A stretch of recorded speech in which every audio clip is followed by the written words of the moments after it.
Dans le cadre de la prise en charge de votre cancer, votre médecin vous proposera vraisemblablement de participer à un moment ou l'autre de la prise en charge à une étude clinique qui vise à développer un nouveau test du cancer ou à recevoir des traitements innovants.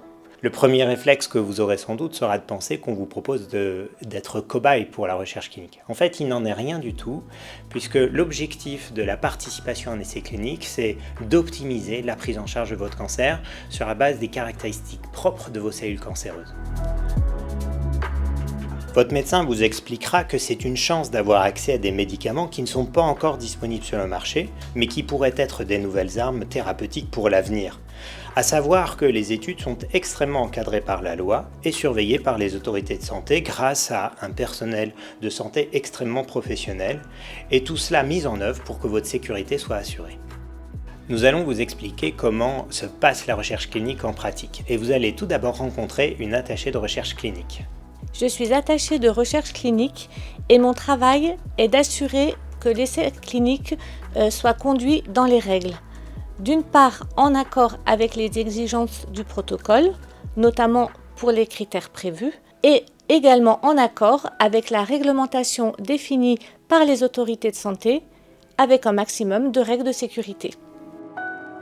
Le médecin investigateur vous présentera l'essai clinique avec les objectifs, le schéma de l'étude, les avantages et les contraintes.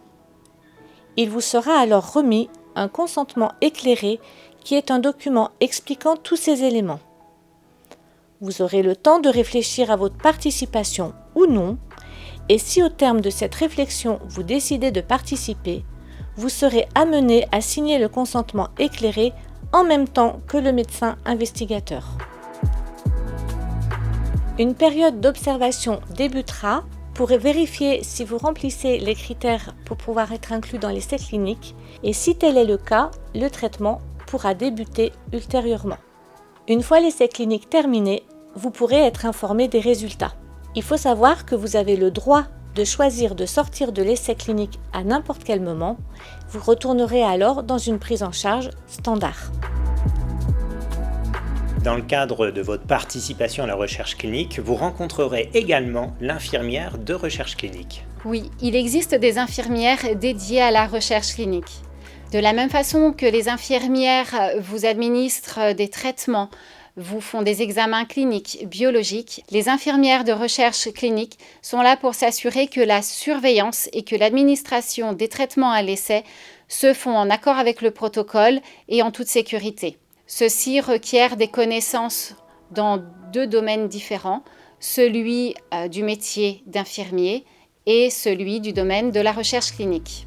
Il faut savoir que les essais cliniques sont souvent associés à une surveillance plus intense pour le patient afin de s'assurer que tout aille bien. Dans le cadre de la recherche clinique, il y a également le rôle très important des techniciennes de recherche clinique. Le rôle de la technicienne de laboratoire est de s'assurer de la disponibilité des biopsies et de la manipulation des prélèvements sanguins dans le cadre des études cliniques. La pharmacienne est également extrêmement impliquée dans les projets de recherche clinique.